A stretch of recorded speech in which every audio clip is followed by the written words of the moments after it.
Thank you again, Iuliia, for accepting our invitation. And I'm really, really sure that the students will learn a lot from you today.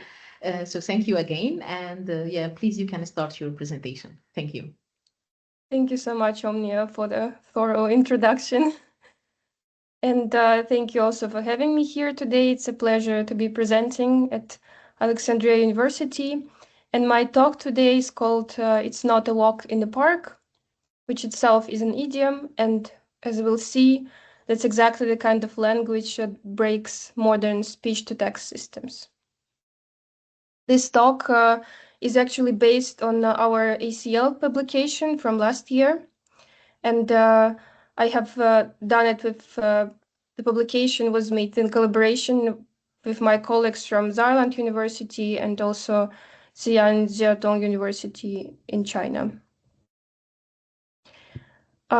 Omni already introduced me, but again, I'm a PhD candidate in computational linguistics at Saarland University in Germany.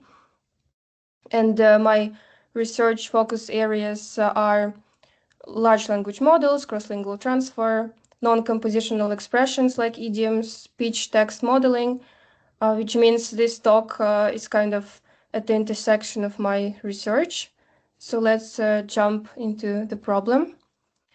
What are idioms actually? They are non-compositional expressions, which means their meaning cannot be derived from the individual component words. So imagine something like kick the bucket, which means to die. By looking at kick, the, and bucket separately, we cannot derive the meaning to die. And such constructions are already a challenge for text-based machine translation. But for speech-based translation, it becomes even harder because the system, it has to simultaneously deal with acoustic information, syntax, semantics, all at once. And on the right, we have a concrete example, the German idiom in den Kinderschuhen. So the sentence, das Projekt steckt noch in den Kinderschuhen, which means literally, the project is still in the children's shoes. But of course, it's not an acceptable translation. The correct translation is the project is still in its infancy or at the beginning. But typically, direct speech-to-text systems would translate it literally, so the first option.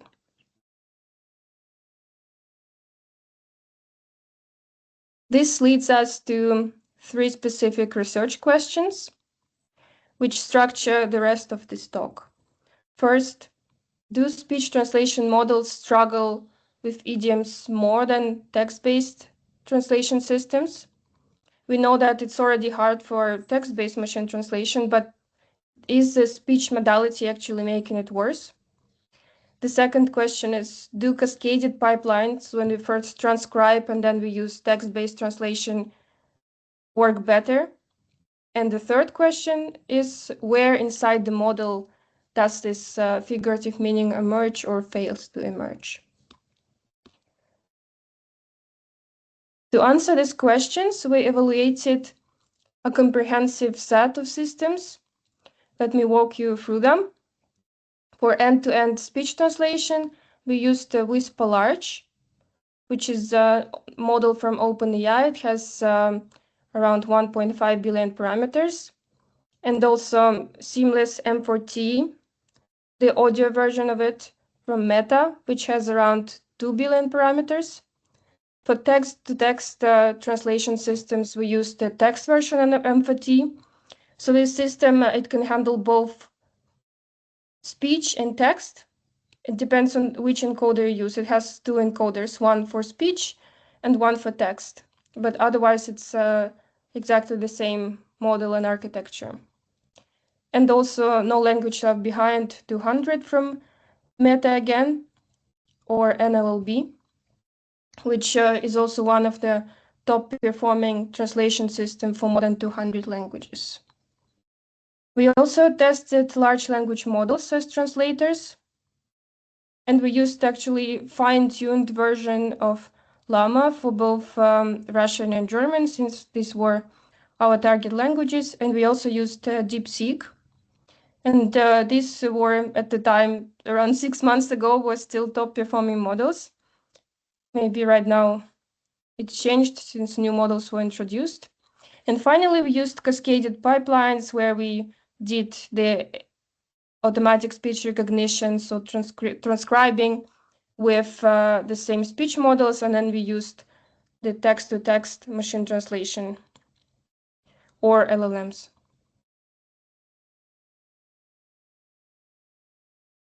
Now let's describe our data. We work with two language pairs, German to English and Russian to English. For each pair, we have two evaluation sets. First, we have the news commentary corpus, which serves as a kind of baseline.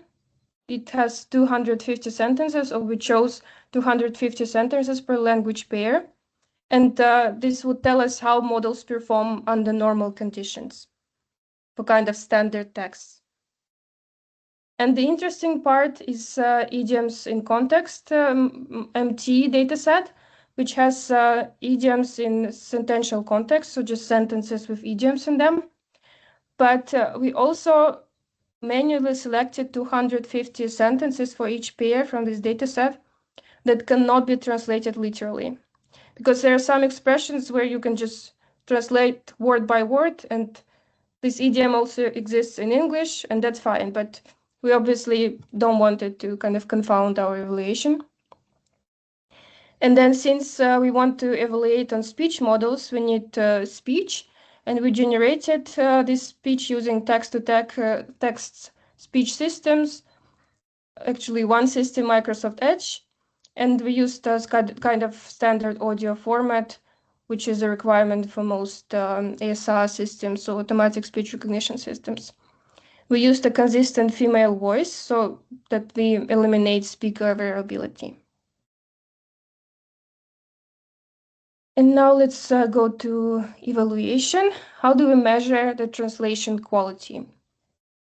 This is actually a non-trivial question for idioms because there are two types of translation metrics. Some of them are surface-based and some are more semantic. And so obviously the simple ones are based on the surface, say, n-gram overlap. When we just have like overlapping word to word, correct translation, it doesn't work in our case because on the right we have an example, it's raining cats and dogs and it's pouring heavily. They mean the same thing, but the surface level metric, it wouldn't catch that. So we need something more complicated. And that's why we used Comet, which is a neural framework. And it leverages this cross-lingual encoders. It's kind of very standard to use this metric for translation in general. And it really helps to account for the semantic equivalence. It has also a very good correlation of human judgment, around 70%. That's as good as it can get. And it outputs a score from 1 to 0, so it's also easy to interpret. But obviously, automatic metrics, they only go so far. And that's why we also conducted human evaluation. We had two annotators who worked independently, and then one of them was me. Then we discussed each point and compared our results. We only manually evaluated 50 samples out of 250 for each data set. And there were 7 possible annotation categories. First was correct, when the translation preserves the idiomatic meaning. We have an example, es ist mir Wurst in German, which is, it is sausage to me, literally, but it means I couldn't care less. So I couldn't care less is a correct idiomatic translation. When the model was paraphrasing, something like it doesn't matter to me, this is still acceptable. It's just not idiomatic, so we marked that it was a paraphrase. Because it kind of still makes the text different, right? In a sense. And then we also had partially correct. So it matters to me. Some parts are translated correctly, it's just there's no negation. Then literal translation, obviously. Then we had incorrect but relevant. So something like I want to eat a sausage. This is not acceptable, but it still takes the sausage from the original Wurst. And we also had a category for complete hallucinations and empty outputs or string repetitions. So this is human evaluation. And finally, we also did interpretability analysis with decoder lens, which is a method to analyze intermediate representations by replacing the final encoder output. The speech models we analyzed are transformer models, which consist of an encoder and decoder. And basically, encoder encodes the original text in the target language, which is Russian or German, in our case, into some internal representation, and then the decoder decodes it into English. And this encoder consists of many layers. In our case, it was from 24 to 32.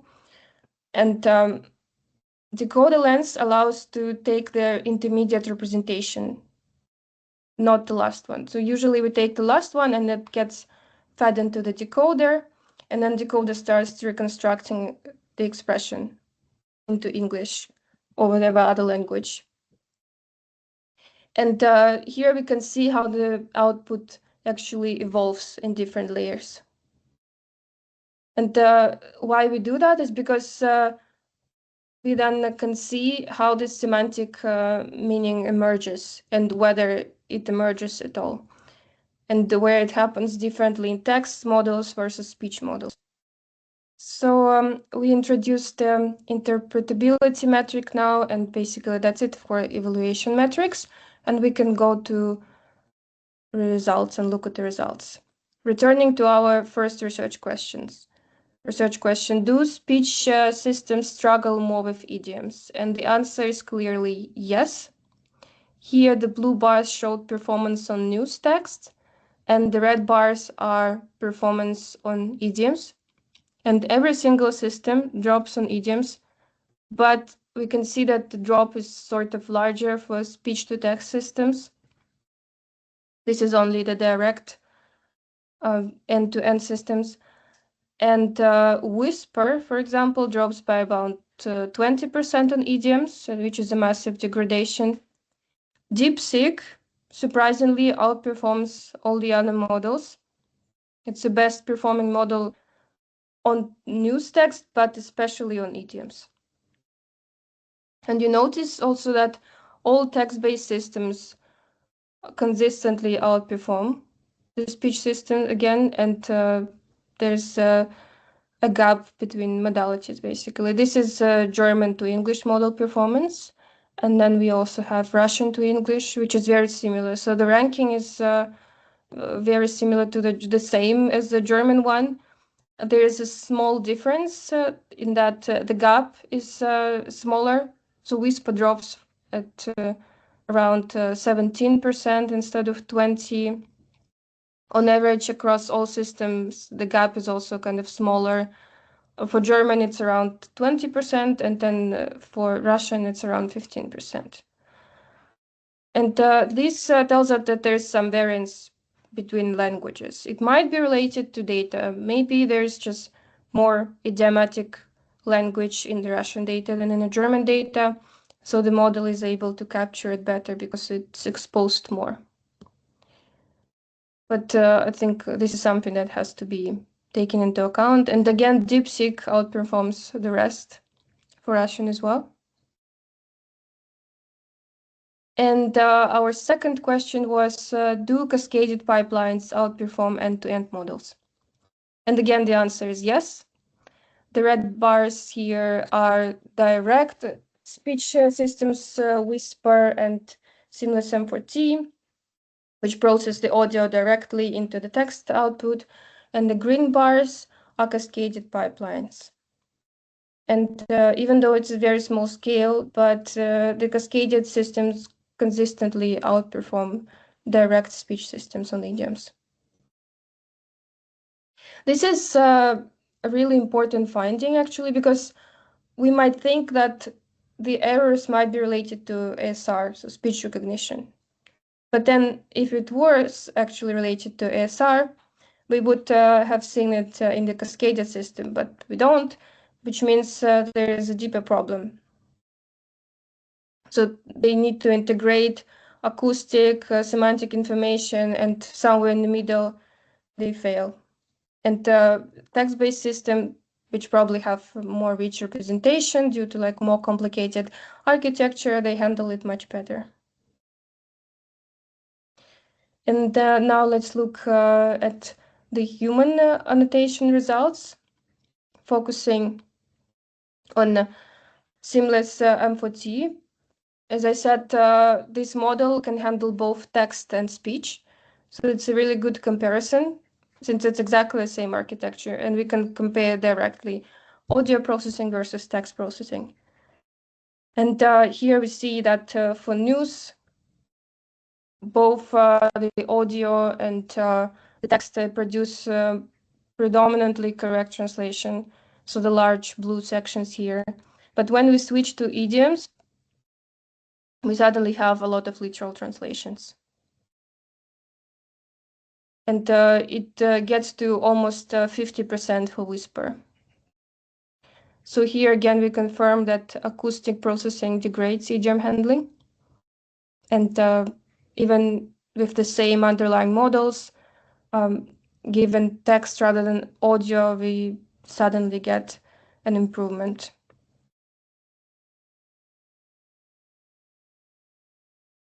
And we also, as I mentioned, we use this interpretability technique called decoder lens. And here we are able to analyze again by different layers of encoder. And I kind of put on the left column here, layer by layer output. We basically don't have any text output yet in the first 20 encoder layers of Whisper. And then from layers 21 to 29, we have some unstable hallucinations. And finally, in the layers 30 to 32, we have a literal translation. Here we have the phrase in Russian "в тихом омуте," which is in a quiet whirlpool, literal translation, and the actual meaning is "still waters run deep." And all the model managed to produce was "in the quiet, you know who's the best," which sort of can be called literal translation, and even that is a stretch, let's say. Also, we compared human judgment by language, and it's very similar in the way that here we have the ratio of correct translations for news and idioms, and the drop is around 70% for both German and Russian. So even more than the Comet scores.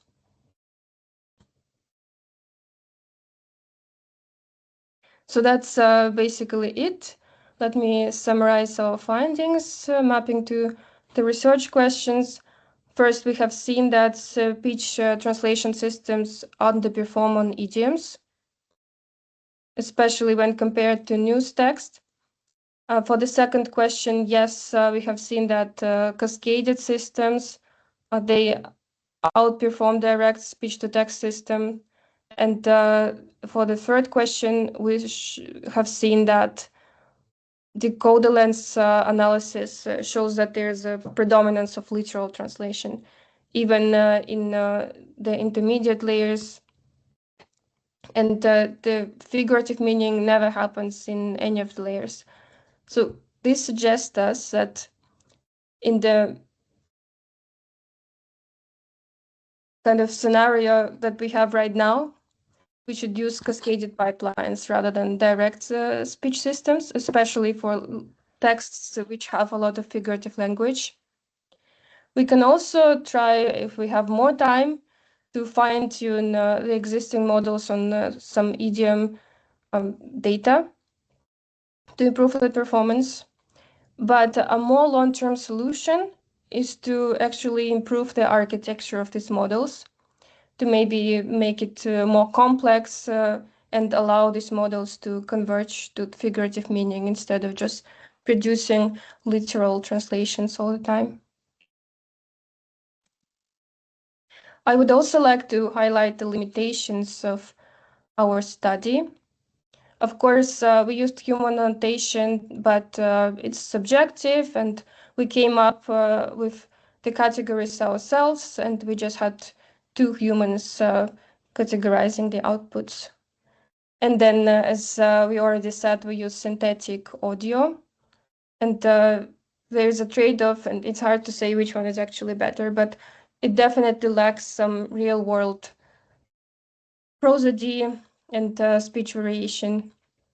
So there is a chance these models perform even worse on real data. And additionally, we just used 50 examples per condition for manual evaluation, which is another limitation, and only 2 language pairs, German to English and Russian to English. We also had to constrain ourselves on only encoder-decoder architectures, because decoder lens is not able to interpret other models in the same way as encoder-decoder models. I have a list of references here, and let's conclude with that and open the floor to the questions. Thank you very much for listening.